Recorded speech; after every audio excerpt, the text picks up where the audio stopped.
Bismillahirrahmanirrahim. Assalamualaikum warahmatullahi wabarakatuh. Rekan-rekan yang masih di luar, kami persilahkan untuk masuk. Kita akan segera mulai diskusi kita pada hari ini.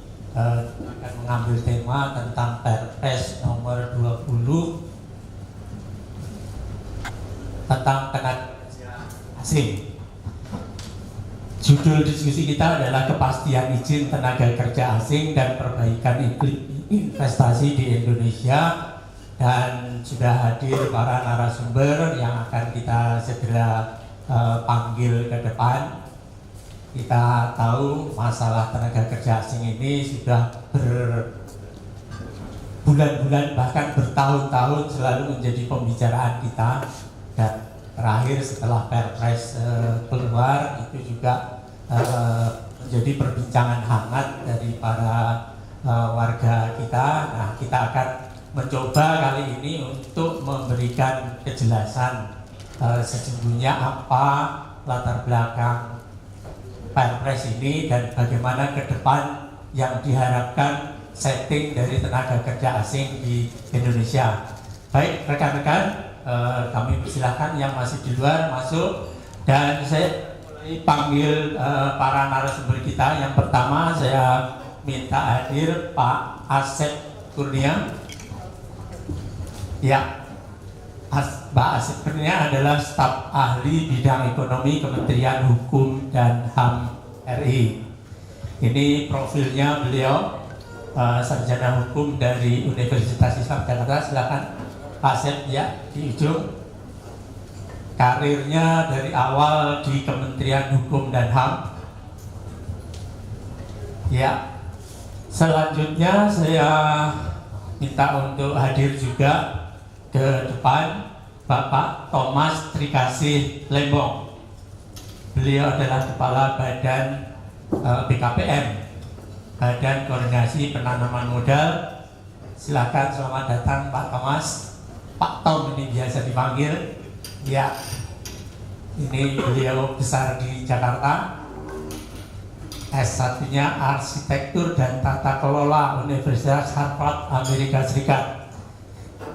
Arsitekturnya sekarang adalah arsitektur investasi, tidak lagi arsitektur bangunan. Nah, ini agak menyimpang, tapi nanti beliau akan cerita bagaimana menata investasi Indonesia ini di Indonesia. Baik, yang terakhir ini tamu kita terkait dengan TKA. Ini adalah Menteri Hanif Dakiri. Kami persilakan Pak Hanif untuk masuk. Naik.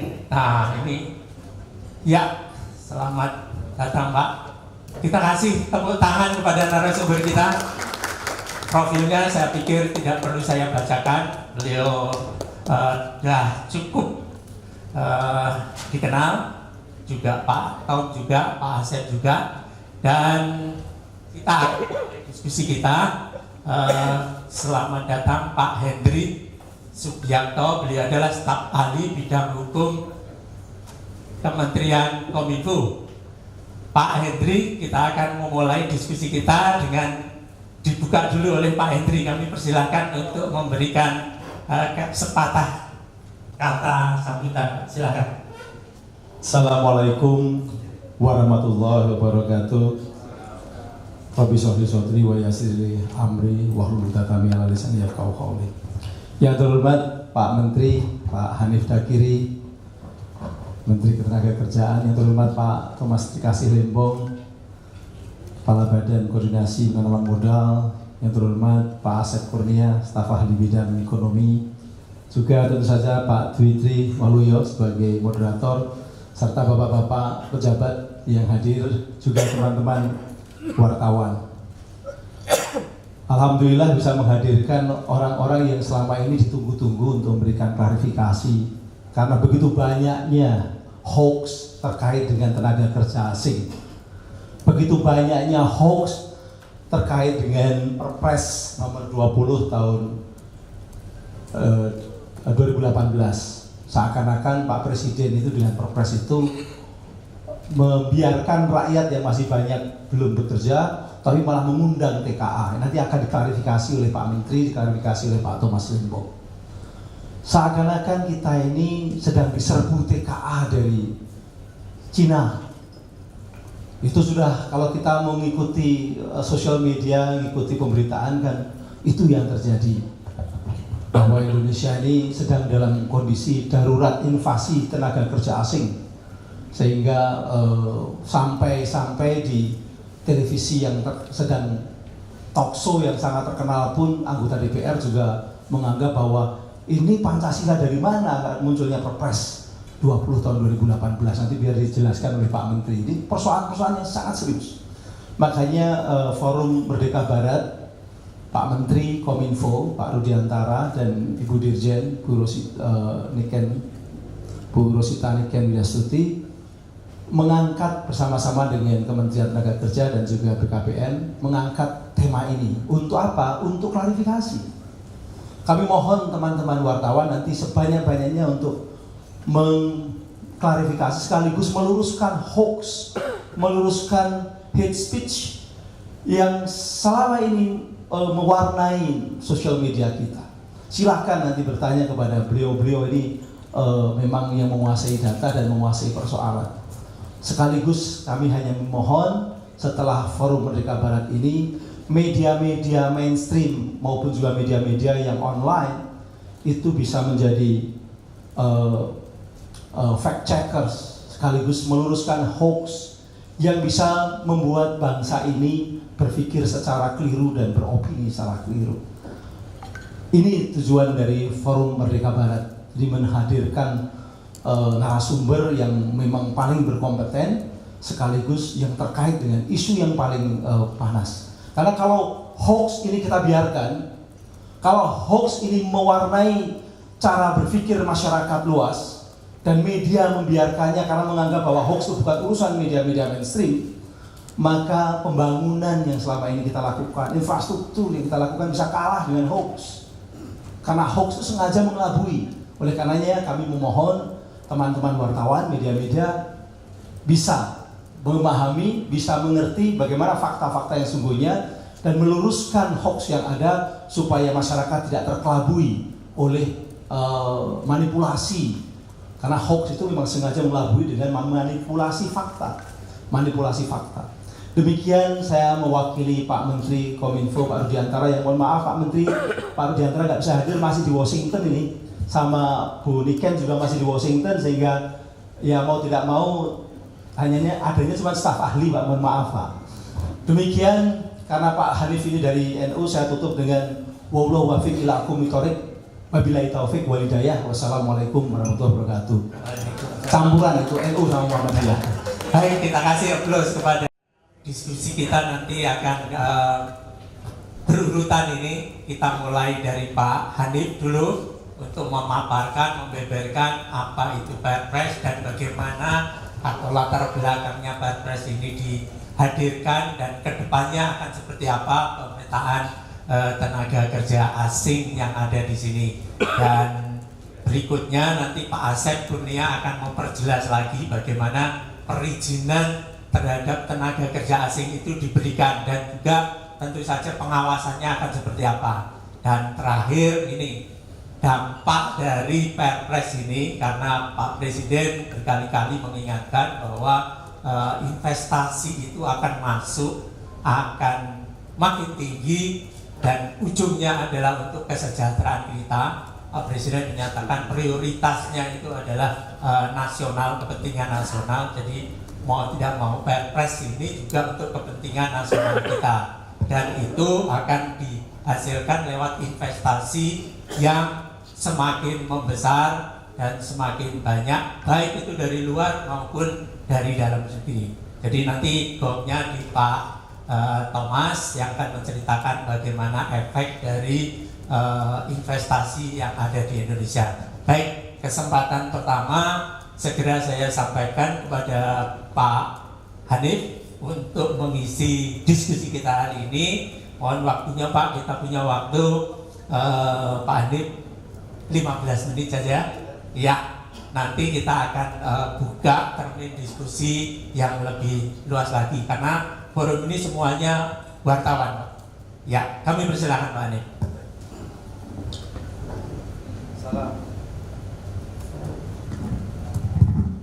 Assalamualaikum warahmatullahi wabarakatuh. Selamat sore, salam sejahtera untuk kita semua. Saya hormati teman-teman Kominfo, Pak Henry dan seluruh jajaran Kominfo yang hadir, Pak Tom Lembong, Pak Asep, Pak Moderator, teman-teman media yang saya cintai dan saya banggakan. Hidup Indonesia. Ini saya mohon maaf dulu seandainya nanti diskusinya panjang, mungkin saya tidak bisa mengikuti sampai akhir.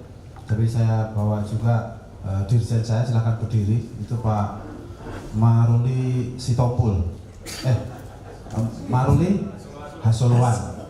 Karena yang terkenal Sitompul ya suka salah-salah dikit lah.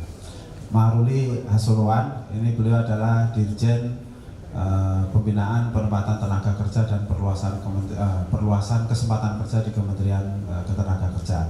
Teman-teman sekalian, karena waktunya 15 menit, saya berusaha untuk menjawab yang inti-inti dulu aja, dan technicalities-nya nanti biar di Pak Maruli. Yang pertama, kenapa dengan Perpres 20 tahun 2018? Kenapa kemudian harus ada perbaikan aturan? Pertama, tujuan utama dari Perpres ini tidak lain dan tidak bukan adalah penciptaan lapangan kerja melalui perbaikan iklim investasi. Jadi core bisnisnya adalah bagaimana kita ini bisa meningkatkan lapangan kerja yang ada di Indonesia ini. Nah, kenapa kemudian kok harus melalui perbaikan iklim bisnis investasi? Karena kita semua tahu APBN kita tidak cukup. Kontribusi APBN kita terhadap PDB kalau saya nggak salah 15% Pak Dokter. Sekitar 15%. Sehingga kita harus terus genjot ekspor, kita harus genjot konsumsi publiknya, dan tentu kita juga harus genjot investasi. Nah, dengan investasi yang lebih meningkat, nah tentu kesempatan kerjanya juga akan semakin meningkat. Itu dari sisi tujuan. Yang kedua, dari sisi konten perubahan. Dari sisi konten perubahan yang lebih banyak diperbaiki di sini adalah memastikan agar prosedur dan mekanisme perizinan mengenai penggunaan tenaga kerja asing itu menjadi lebih cepat, lebih efisien. Bahasa gampangnya itu, kalau sebuah izin itu bisa keluar seminggu, kenapa sih harus sebulan? Kalau sebuah izin bisa keluar sehari, kenapa harus keluar seminggu? Kalau sebuah izin bisa keluar sejam, kenapa harus keluar sehari? Isunya di situ. Nah, penyederhanaan perizinan ini tidak berarti kemudian menghilangkan syarat-syarat kualitatif bagi tenaga kerja asing. Syarat-syarat kualitatifnya tetap ada di situ. Bahkan malah ada yang lebih baik. Misalnya seperti kewajiban perusahaan juga untuk men-training TKA-nya dengan bahasa Indonesia. Misalnya itu justru ada di Perpresnya, yang di dalam aturan sebelumnya malah tidak ada.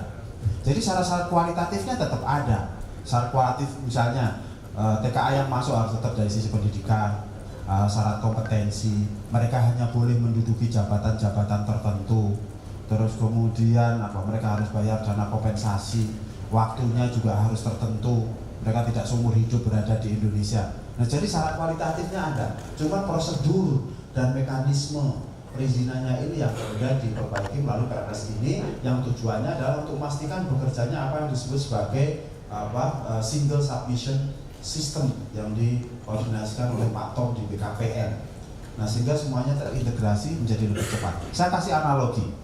SIM, surat izin mengemudi. Ini terlepas dari realitasnya ya. Saya ini jadi mohon maaf bukan saya maksudnya nanti kritisi SIM, enggak. Tapi terlepas dari realitasnya. Kita menggunakan nalar saya. Saya ingin ngajak kita ini untuk bernalar. SIM. Siapa syarat kualitatif apa misalnya bagi orang untuk mendapatkan SIM? KTP. Dalam pikiran itu kalau punya KTP itu syarat administratif, syarat kualitatifnya. Kalau syarat kualitatif dalam pandangan saya, kalau orang mau dapat SIM cukup dua. Satu, dia sudah cukup umur, betul? Ya. Nanti pembuktian administrasinya lewat KTP dan macam-macam. Yang kedua, dia bisa nyetir, bener nggak? Kalau ada orang yang sudah cukup umur dan bisa nyetir, mestinya kan dia bisa cepat dapat SIM. Kenapa harus sebulan? Kenapa harus 2 bulan? Kenapa harus 3 bulan? Kenapa nggak sejam saja? Kenapa harus seminggu? Kenapa nggak sehari saja? Nah, ini isu yang dibenahi di dalam konteks tenaga kerja asing ini. Jadi mempercepat itu semua sehingga iklim investasinya menjadi lebih baik. Karena memang di masalah ketenaga kerjaan secara umum ini daya saing kita ini masih terhambat dengan masalah-masalah ketenaga kerjaan. Ada tiga isu dari sekitar 10 isu penghambat dari daya saing kita di bidang ketenaga kerjaan. Nah, termasuk di dalamnya juga masalah izin mengenai tenaga kerja asing itu. Nah, makanya ini sudah diperbaiki dengan menggunakan Perpres. Nah, kalau kemudian orang khawatir, saya selalu katakan, khawatir sih boleh, tapi jangan terlalu khawatir. Nanti kalau terlalu khawatir jadinya parno. Parno itu nggak baik. Ya kan? Kalau survei di Amerika mengatakan bahwa salah satu sumber penyakit itu ternyata bukan makanan, bukan gaya hidup. Itu makanan dan gaya hidup itu kedua dan ketiga. Pertamanya ada pikiran. Nah, itu sumber penyakit pertama. Kalau kita terlalu banyak parno nanti pada sakit tuh. Nah, jadi jangan terlalu khawatir seolah-olah kayak pemerintah itu membebaskan. Saya sudah sampaikan berkali-kali di media. Ini tidak untuk membebaskan tenaga kerja asing di Indonesia. Pemerintah tetap punya skema pengendalian yang jelas, misalnya melalui pengendalian persyaratan, melalui mekanisme pengawasan, melalui mekanisme penegakan hukum dan lain-lain sebagainya. Pekerja kasar, Bapak Ibu sekalian, pekerja kasar dari dulu sampai sekarang ini masih dilarang. Masih dilarang. Untuk apa? Untuk melindungi tenaga kerja kita. Di situ bahwa tantangan ketenaga kerjaan kita adalah bagaimana meningkatkan pekerja skill kita. Karena kita ini mengalami shortage pekerja skill itu di menengah ke atas. Tetapi di bawahnya kita numpuk, kita oversupply di bawah itu. Nah, pekerjaan besar kita bukan hanya oleh pemerintah, tapi ini harus disokong oleh semua elemen masyarakat, dunia usaha, oleh serikat pekerja, elemen civil society termasuk media. Dorong bagaimana agar pekerja skill kita ini bisa terus meningkat. Karena kalau ngomong isu tenaga kerja, mohon maaf, ini ada 3 yang harus dibicarakan. 1 soal kualitas, 2 soal kuantitas, yang ketiga adalah masalah persebaran. Kalau kualitas kita ada, tapi yang ada role modelnya. Misalnya role model yang ada, Olimpiade Fisika kita ada yang juara, Olimpiade Matematika kita ada yang juara. Saya sama Pak Mendikbud tiap tahun itu ngurusin namanya ASEAN Skills Competition, World Skills Competition. Anak-anak kita ada yang juara robotik, ada yang juara otomotif, juara spa, macam-macam. Itu di banyak bidang kita juara. Fashion teknologi kita juara ada. Pertanyaannya, berapa banyak? Itu isu. Jadi kalau misalnya ada pertanyaan, Pak, kalau hanya bangun begitu, kenapa sih harus orang asing, Pak? Kalau hanya bikin itu, kenapa harus orang asing? Nah, kenapa tidak orang kita sendiri? Orang kita kan ada, betul ada. Tadi role modelnya. Dari sisi kualitas kita ada, tapi adanya role model. Ada orang hebat kayak Pak Tom Lembong, tapi yang orang hebat kayak Tom Lembong berapa banyak sih? Ada orang hebat misalnya siapa? Siapa lagi sebut nama lah? Kayak Pak Habibie. Tapi yang kayak Pak Habibie berapa banyak? Nah, jadi dari sisi kualitas kita ada role modelnya, tapi problem di kuantitas, problem di penyebaran di daerah. Cina menjadi dahsyat, menjadi hebat karena mereka punya 3 ini. Kualitasnya bagus, jumlahnya memadai, persebarannya relatif memadai. Kalau di kita 3 ini masih problem. Kualitas baru role modelnya yang ada, kuantitasnya kurang, yang skill menengah ke atas, persebarannya belum merata. Sehingga kalau investasi datang di daerah, coba misalnya investasi datang, kampung sampean mana? Kampung? Hah? Bandung, udah Kabupaten Bandung deh. Ini nggak terlalu jauh deh, di Kabupaten Bandung, investasi masuk di Kabupaten Bandung. Misalnya butuh 500 teknisi las bersertifikat internasional. Kira-kira dapat nggak di Kabupaten Bandung? Saya jamin dapat, Pak. Cuman dari 500 mungkin nemu 1, 2, 3, 4, 5, 10, 20, kira-kira gitu. Ada, tapi jumlahnya. Nah, ini yang kemudian harus kita dorong. Bapak Ibu sekalian, kembali ke isu TKA. Jadi sekali lagi Perpres ini tidak membebaskan. Perpres ini hanya menyederhanakan dari sisi prosedur dan mekanisme birokrasi. Memudahkan iya, tapi hanya dari sisi prosedur dan proses birokrasinya sehingga bisa lebih cepat, lebih efisien. Dengan demikian bisa membantu meningkatkan daya saing kita. Baik. Ini penjelasan Pak Hanif dan kita kasih aplaus yang meriah kepada beliau. Ini luar biasa dan saya mohon maaf ini melanggar kesepakatan awal, harusnya 15 menit tapi lebih banyak lagi Pak. Tapi tidak apa-apa supaya rekan-rekan mendapatkan penjelasan yang lengkap dan tuntas dari Pak Hanif. Berikutnya saya berikan kesempatan kepada Pak Asep Kurnia untuk memaparkan lebih lanjut lagi terkait dengan Perpres. Ini kan pembagian kerjanya itu nanti di mana, karena 60% sebenarnya ada di Kemenaker, 40% wewenang soal Perpres ini ada di Kemenkumham. Silakan Pak Asep. Terima kasih Pak Dwi. Bismillahirrahmanirrahim. Assalamualaikum warahmatullahi wabarakatuh. Yang kami hormati Pak Ani, Pak Menteri, kami hormati Pak Thomas, Kepala BKPM, serta Bapak Ibu sekalian, rekan-rekan wartawan. Alhamdulillah pada sore hari ini kita masih diberikan kesempatan untuk bisa berkumpul di tempat ini dalam keadaan sehat walafiat. Saya sebetulnya ingin menyambung apa yang tadi disampaikan oleh Bapak Menteri. Pak Menteri katakan bahwa ini ada penyederhanaan dari sisi proses atau mekanisme atau bisnis prosesnya. Nah, saya coba dari sisi keimigrasian untuk melihat bagaimana rencana dengan Perpres 20/2018 ini apabila kita bandingkan dengan bisnis proses selama ini. Misalkan dari sisi keimigrasian selama ini persetujuan visa tinggal terbatas untuk bekerja ini, pertama harus dia masukkan permohonannya ke Kemenaker Trans.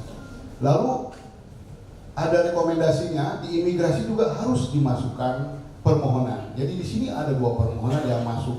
Padahal sebetulnya kenapa tidak sederhanakan menjadi satu? Nah, dengan Perpres 20/2018 ini nanti semua akan tersinergi berada di Kementerian Tenaga Kerja. Dari sisi persyaratan-persyaratan keimigrasian maupun persyaratan tenaga kerja tentunya. Demikian juga pembayarannya. Nanti pembayaran untuk biaya atau PNBP Kementerian Tenaga Kerja akan masuk ke Kementerian Tenaga Kerja. Biaya PNBP untuk imigrasi, misalkan untuk visa, untuk untuk visa, lalu untuk persetujuan visanya, lalu untuk juga jasa IT-nya, itu juga nanti akan dipungut secara bersama-sama di Kementerian Tenaga Kerja. Jadi selama ini ada 2 institusi yang memungut, sekarang menjadi 1. Dan sampai juga pemungutan PNBP di luar negeri udah 1 paket. Jadi orang asing itu tidak akan dipusingkan lagi, dia harus bayar nanti di perwakilan. Nah, tadi Pak Hanif sampaikan bahwa tetap masalah pengawasannya akan berjalan. Jadi selama ini yang ada, jadi izin atau rekomendasi dari tenaga kerja itu masuk ke sistem di imigrasi. Jadi kita juga bisa memanfaatkan sistem yang ada. Baru kita mengeluarkan persetujuannya dikirimkan ke perwakilan. Nah, sekarang tetap dari Kementerian Tenaga Kerja akan juga masuk ke imigrasi. Lalu juga di sana akan ada proses bagaimana apakah orang ini masuk penangkalan atau tidak. Ya. Lalu yang kedua, apakah ini juga masuk dalam orang-orang yang menjadi daftar pencarian orang? Kalau ini masuk, tetap saja tidak bisa kita berikan dan akan kita laporkan ke Kementerian Tenaga Kerja. Nah, berdasarkan ini, setelah ada notifikasi dari Kementerian Tenaga Kerja, lalu akan dikirim ke perwakilan. Perwakilan kita kan ada 132 Pak, 132 perwakilan. Cuma sayangnya yang sudah terhubung dengan sistem informasi manajemen keimigrasian ini baru 43 perwakilan yang sudah aktif, ya. Sehingga rencananya itu sebetulnya ada 2 skema nantinya itu. Yang pertama, yang sudah menerapkan sistem informasi manajemen keimigrasian, nanti di perwakilan itu akan ada pengambilan sidik jari, pengambilan foto, ya. Lalu ada sedikit wawancara di sana karena untuk memastikan apakah paspornya yang aslinya benar sesuai dengan orangnya, apakah persetujuan dari Jakartanya juga benar. Nah, ini sebetulnya yang tadi dikatakan oleh Pak Menteri bahwa tetap yang namanya pengawasan ini kita lakukan dari mulai permohonan dilakukan di imigrasi termasuk juga di perwakilan. Nah, bagi mereka yang nanti di luar negeri sudah dilakukan foto sidik jari, ya, lalu diberikan visa tinggal terbatas di sana tanpa harus membayar lagi, karena bayar sudah dilakukan tadi di depan. Baru dia datang ke Indonesia diperiksa apakah sudah sesuai Di sana juga ada pemeriksaan lagi di bandara itu. Pertama terkait dengan cekal, yang kedua terkait juga dengan masa berlaku daripada paspor, yang ketiga termasuk juga keabsahan daripada paspor. Apakah paspornya juga misalkan palsu atau tidak palsu? Ya, di sana. Nah, setelah itu dinyatakan clear, baru diberikan izin masuk. Begitu izin masuk diberikan, otomatis dia berlaku izin kerjanya juga di situ. Jadi nanti orang asingnya akan diberikan notifikasi melalui elektronik. Selesai ini Pak urusannya.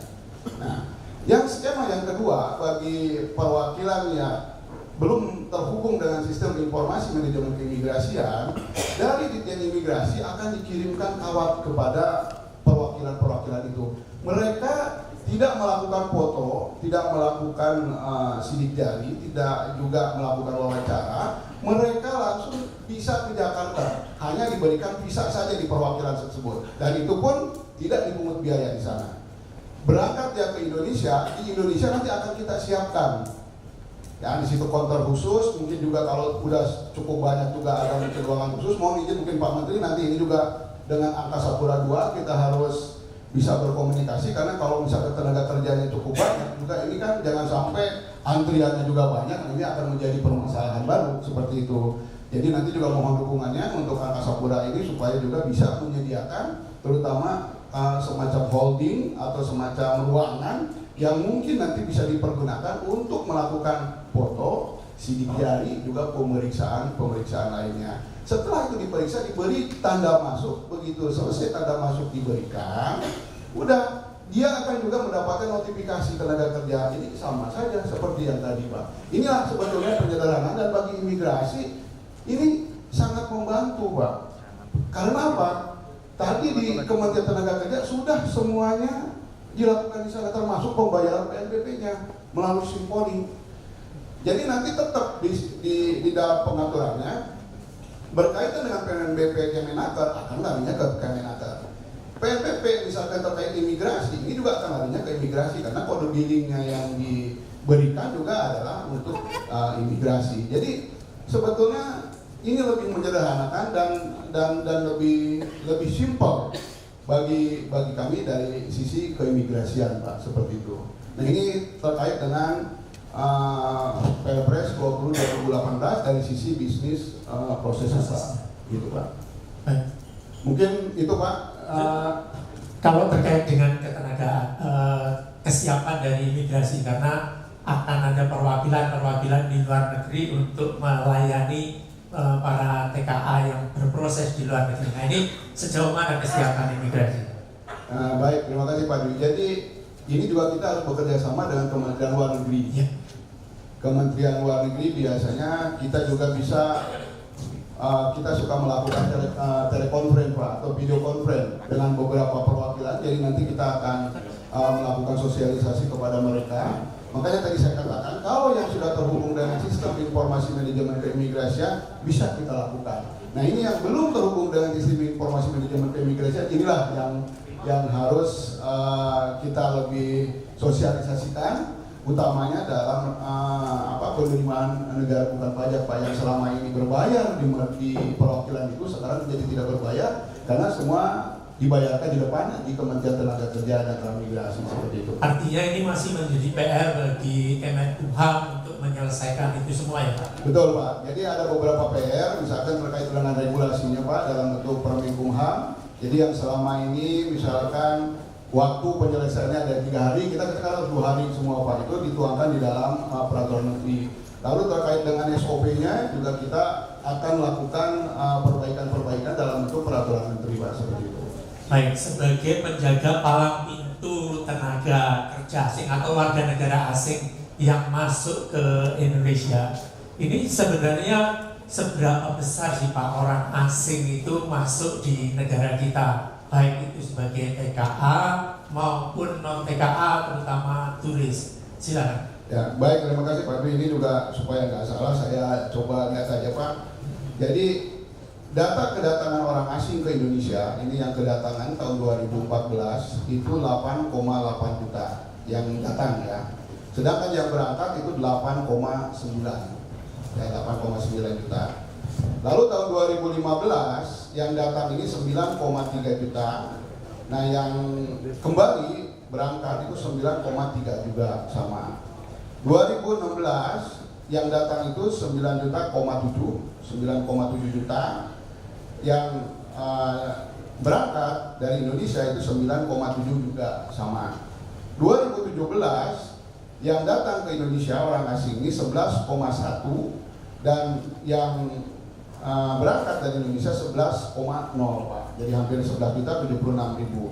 Nah, urutan negara-negara yang terbanyak masuk ke Indonesia untuk tahun 2014 ini adalah Singapura, Malaysia, Australia, China, dan Jepang. Nah ini kalau Singapura bisa kita pahami karena kita punya daerah yang sangat berdekatan Pak dengan kita, yaitu Batam, di mana itu hampir bolak-balik orang Singapura itu masuk ke Indonesia, ya, baik untuk berlibur maupun untuk bekerja. Lalu pada tahun 2015 sama juga urutan 5 negaranya itu adalah Singapura, Malaysia, China ini naik ke posisi ketiga, Australia dan Jepang. Pada tahun 2016 urutan 5 negara termasuk ke Indonesia ini, yang pertama masih Singapura, nah yang kedua China, lalu Malaysia, Australia dan Jepang. Dan pada tahun 2017 urutan 5 negara orang asing yang masuk ke Indonesia, yang pertama adalah China, yang kedua adalah Singapura, yang keempat adalah Malaysia, yang keempat adalah Australia, dan yang terakhir adalah India Pak. Jadi ini data perlintasan orang asing yang masuk dan keluar dari Indonesia. Baik, terima kasih Pak Asep Kurniar. Karena kan kita kasih aplaus kepada Pak Asep dan kita akan diskusi lebih lanjut dan nanti. Sebelumnya kita kasih kesempatan dulu Pak Thomas Lembong. Ini kan ujung dari Perpres ini semua adalah soal investasi. Nah, kita ingin mendapatkan gambaran dari Pak Thomas ini berapa besar sebenarnya investasi di kita dan di bidang apa saja, serta tenaga kerja asing ini sebenarnya benar nggak sih tiap kali perjanjian investasi itu diikuti dengan masuknya tenaga kerja asing. Kami persilakan Pak Thomas. Ya, yang saya hormati rekan-rekan Kominfo yang tuan rumah kita siang ini, Pak Moderator, dan saya hormati Pak Menaker, Pak Arif, dan Pak Asep dari Kumham, rekan-rekan media yang saya banggakan. Assalamualaikum warahmatullahi wabarakatuh.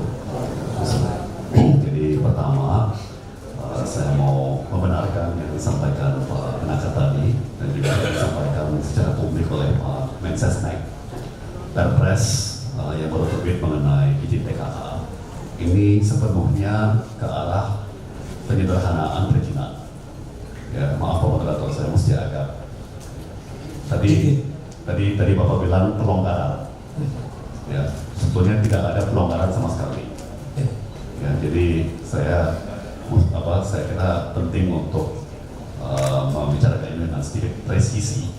Ya, yang terjadi adalah penyederhanaan perizinan dan percepatan pelayanan. Ya, tidak ada sama sekali yang namanya pelonggaran. Ya, jadi jumlah izin TKA yang diberikan tetap sama, jumlah penolakan juga tetap sama. Yang terjadi adalah untuk mencapai atau meraih izin itu atau mencapai penolakan itu secara lebih cepat dan lebih sederhana. Ya, jadi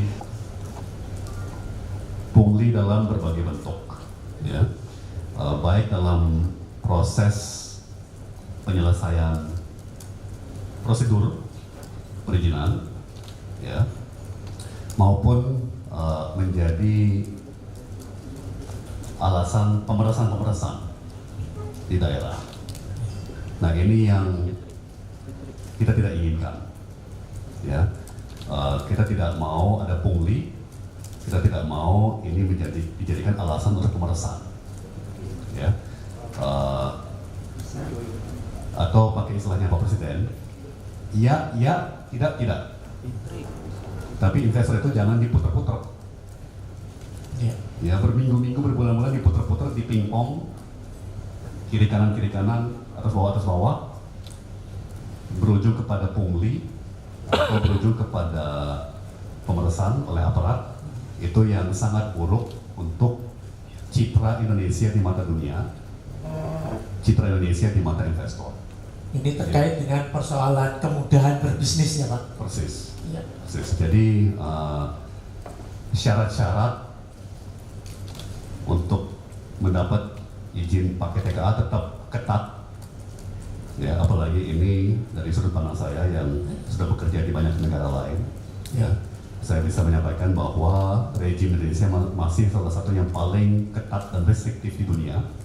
Ya, tapi untuk mendapat jawaban iya atau mendapat jawaban tidak, itu jangan lagi berbulan-bulan, bahkan jangan lagi berminggu-minggu. Kalau bisa dalam hitungan jam dapat jawaban iya atau tidak. Itu saja. Ya, jadi tujuan daripada proses ini adalah penyederhanaan perizinan, proses perizinan, dan percepatan pelayanan. Tidak ada sama sekali unsur pelonggaran syarat-syarat. Ketatnya tetap ya Pak. Sama sekali tidak ada perubahan. Ya, itu satu. Nah, kedua, memang betul sekali bahwa jumlah TKA dan kerja asing naik dan akan naik terus beriringan dengan naiknya investasi. Ya, tenaga kerja asing ini dipakai oleh investor internasional tentunya, tapi juga sangat dibutuhkan oleh investor domestik. Ya, salah satu pengguna tenaga kerja asing terbesar itu adalah perusahaan-perusahaan besar swasta nasional. Ya, jadi semakin investasi itu naik, pasti jumlah TKA itu akan naik. Ya.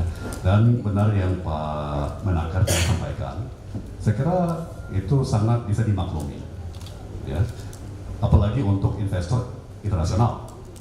Seorang investor yang akan mempertaruhkan ratusan miliar atau bahkan triliunan uang dia, pasti akan mau membawa atau mengirim orang dia untuk menjaga investasi tersebut. Karena untuk menanamkan modal di sebuah negara lain, itu sebuah konsep yang penuh dengan risiko. Dan saya sebagai seorang investor itu pasti ngeri kalau ada apa-apa. Jadi pasti posisi-posisi strategis seperti direktur keuangan, ya kan, atau general manager di bidang keuangan, ya kan, teknisi-teknisi yang harus menjaga mesin-mesin kritis, itu pasti saya mau taruh orang saya sendiri atau orang terbaik yang ada di dunia, terlepas kewarganegaraannya, ya kan. Jadi saya mohon maaf, ini datanya nanti kita bagi ke teman-teman media. Saya terus terang lupa bawa, cuma ada di iPad saya. Selama periode Pak Presiden Jokowi dan Pak JK, belum, jangan dulu, beda-beda, soalnya ini jangan ditaruh dulu, maaf, balik dulu ya. Jadi tadi Pak Menaker sudah tayangkan, selama periode Pak Jokowi, Pak JK, kita berhasil menciptakan lapangan kerja kira-kira 2 juta per tahun. Ya, dari 2 juta lapangan kerja baru setiap tahun selama ini, kira-kira 1 juta yang saya akan klaim kredit karena penanaman modal domestik dan penanaman modal internasional atau asing dua-duanya naik. Ya, jadi menciptakan proyek-proyek investasi ini, bangun pabrik, bangun pembangkit listrik, membangun infrastruktur, menciptakan lapangan kerja baru kira-kira separuh dari 2 juta lapangan kerja baru setiap tahun. Dari 1 juta lapangan kerja baru berkat investasi TMA dan TMDN, itu kira-kira 20.000 adalah lapangan kerja untuk tenaga kerja asing, atau kira-kira 2%. Ya. Nah, yang perlu saya garis bawahi, tenaga kerja asing ini praktis hampir selalu sementara. Ya, tenaga kerja asing sementara. Ya. Jadi setiap tahun kita harus mendatangkan 20.000 tenaga kerja asing, ya. Tapi tenaga kerja asing yang datang itu biasanya hanya datang untuk setahun, 2 tahun, atau 3 tahun. Ya. Nah, ini penting untuk merekonsiliasi jumlah tenaga kerja asing yang datang setiap tahun dengan total jumlah tenaga kerja asing yang ada di Indonesia, ya, karena bukannya berarti jumlah tenaga kerja asing kita nambah terus atau jumlahnya naik terus. Sebetulnya fakta atau data menunjukkan bahwa jumlah tenaga kerja asing kita cukup stabil. Ya berarti jumlah TKA yang baru itu diimbangi dengan jumlah TKA yang pulang selesai. Ya, nah itu pun ya, sekali lagi saya merasa penting untuk kita sadari lapangan kerja yang ditimbulkan oleh investasi baik lokal maupun internasional itu 98% untuk tenaga kerja Indonesia dan 2% untuk tenaga kerja asing.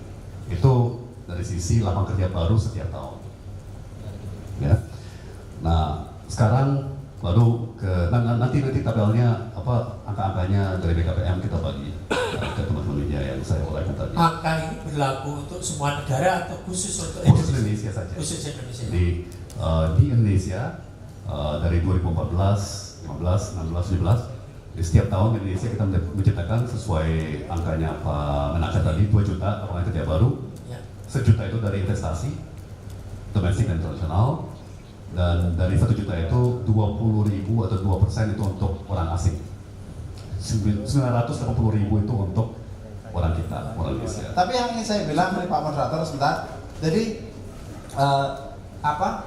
masalah kita ini saya terkait dengan pengangguran itu ada 2 juga. Satu adanya mismatch dari angkatan kerja kita yang baru ini. Angkatan kerja baru kita ini sekitar 2,8 juta per tahun. Nah ini mismatch-nya cukup besar. Mismatch itu kalau nggak salah angkanya sekitar 63%. Berarti apa? Kalau ada 10 orang hanya 3 sampai 4 orang yang masuk. Yang kedua mismatch, misalnya ambil contoh yang paling konkret. Kalau nggak salah saya bicara dengan Rektor UIN Jakarta itu produksi program studi PAI Pendidikan Agama Islam di seluruh PTAI se-Indonesia, baik PTAIN negeri maupun PTAIS swasta, itu jumlah produksinya sekitar 35.000 per tahun. Jurusan atau program studi PAI Pendidikan Islam. Nah, pasar kerjanya berapa? 3.500. Nah, jadi ini kan berarti ini kan nggak nyambung nih, mismatch nih. Jelas pasar kerjanya segitu, produksinya banyak. Nah, di banyak bidang lain kan mungkin begitu. Sehingga akhirnya apa? Ketika misalnya masuk ke sektor lain dan segala macam jadi tidak match. Problem yang kedua selain mismatch adalah underkualifikasi dari pendidikan formal kita. Judulnya ijazah S1 program studi komputer. Ya. Kumlot pura, tapi nggak bisa komputer. S1 jurusan komputer tapi nggak bisa komputer. Nggak jujur, ada nggak? Nemu nggak gitu? Banyak. Nah sehingga ketika dia masuk ke pekerjaan misalnya, akhirnya kan dia merasa saya kan S1 jurusan komputer misalnya, kalau pekerjaan saya mestinya harus dapat jabatan A misalnya. Tapi ternyata nggak dapat. Oleh perusahaan diterima tapi di downgrade. Pekerjaannya dikasih selevel anak SMA. Anaknya jadi bingung, ada bimbang nih. Ini kalau saya terima jabatan saya di downgrade. Saya ini lulusan S1 tapi dikasih pekerjaan selevel SMA. Kalau nggak saya terima, nganggur. Akhirnya anak kita milih nganggur. Dia lebih milih nganggur. Makanya saya ada yang pernah nanya saya di Twitter, saya bilang ya karena sebagian ya, ada juga yang milih kerjaan, terutama yang lulusan perguruan tinggi. Karena diterima tapi jabatannya lebih rendah, dia nggak mau. Tapi mau jabatan yang sesuai dengan pendidikan dia nggak kompeten. Nah itulah kenapa kita bisa menjelaskan kenapa kemudian angka pengangguran yang dari lulusan perguruan tinggi itu naik. Angka pengangguran yang dari SMK naik. Kalau yang di SD, SMP itu malah cepat masuk. Kenapa? Mereka nggak pilih-pilih pekerjaan. Terus dapat, alhamdulillah masuk gitu. Tapi kalau yang sudah punya pendidikannya lebih tinggi kan malah, ya masa gua S1 cuma diterima pekerjaan yang biasa. Nah, contohnya misalnya ada orang di Solo namanya Slamet. Slamet ini sekolah 17 tahun, SD 6 tahun, SMP 3 tahun, SMA 3 tahun.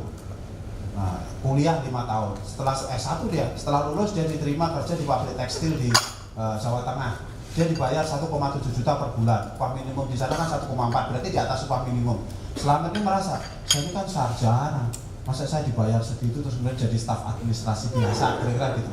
Akhirnya si Slamet ini pergi ke Balai Latihan Kerja di Kementerian Tenaga Kerja, di salah satu BLK kita yang menyediakan program welding atau ngelas. Slamet ini latihan di sana selama 5 bulan, latihan welding. Nah akhirnya dia bisa dapat sertifikasi profesi untuk welder, Dia kelamar lagi perusahaan galangan kapal di Jakarta Timur. Sekarang dia bekerja di sana, diterima. Gajinya berapa? 7 juta per bulan. Nah, saya nggak bilang bahwa ini 17 tahun sekolah hasilnya 1,7 juta per bulan. Ini pelatihan 5 bulan hasilnya 7 juta per tahun. Tapi saya ingin menunjukkan bahwa memang ada problem mismatch, ada problem underkualifikasi. Saya kira itu, dan terima kasih. Saya mohon maaf harus pamit dulu karena saya masih ada satu acara sore ini dan malam masih ada. Malam nanti saya ngumpulin aktivis-aktivis TKI di rumah. Baik, rekan-rekan, Terima kasih, mohon maaf. terus pada Assalamualaikum Pak warahmatullahi Menteri, Pak Hanif, dan Diri. Mungkin kita ambil gambar dulu sebentar Pak, rekan-rekan media yang perlu untuk mengambil gambar, kami persilakan sebelum Pak Menteri meninggalkan lokasi forum kita ini. Yang semangat Pak. Wow. Iya. Iya dong. Pak Thomas semangat dong Pak. Baik. Kalau Pak itu kan kita kan orang jalanan jadi. Iya. Siap. Baik, terima kasih Pak Menteri. Ya, oke. Dan kita ucapkan terima kasih kepada para narasumber. Sampai ketemu lagi Pak Thomas. Ya. Dan saya tutup diskusi kita pada hari ini dengan jika investasi lancar, pemerintah senang, pekerja pun akan riang. Wassalamualaikum warahmatullahi wabarakatuh.